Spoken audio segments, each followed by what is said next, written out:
রানা প্লাজার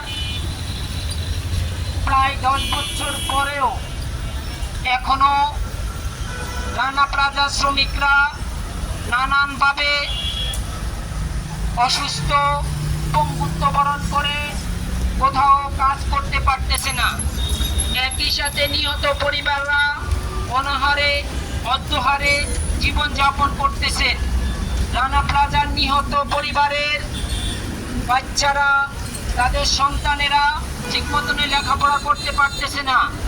আমরা সরকার, buyer, BGM সহ এই রানা প্লাজায় যারা ব্যবসা করতেন, এই বিল্ডিং মালিক সহ তাদের কাছে এই রানা প্লাজার ক্ষতিপূরণের দাবি।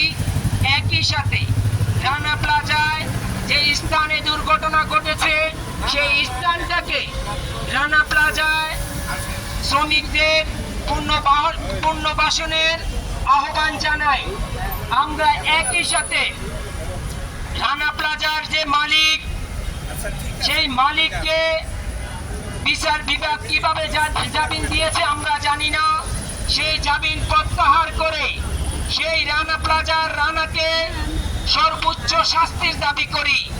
আজকে জাতীয় গার্মেন্টস শ্রমিক ফেডারেশনের উদ্যোগে এখানে উপস্থিত আছেন জাতীয় গার্মেন্টস শ্রমিক ফেডারেশনের সম্মানিত সভাপতি, এখানে উপস্থিত আছেন নারী বিষয়ক সম্পাদক, কেন্দ্রীয় নেতৃবৃন্দ সহ জাতীয় গার্মেন্টস শ্রমিক ফেডারেশনের বিভিন্ন ইউনিয়নের নেতৃবৃন্দ ও রানা প্লাজার আহত শ্রমিক ভাই ও বোনেরা।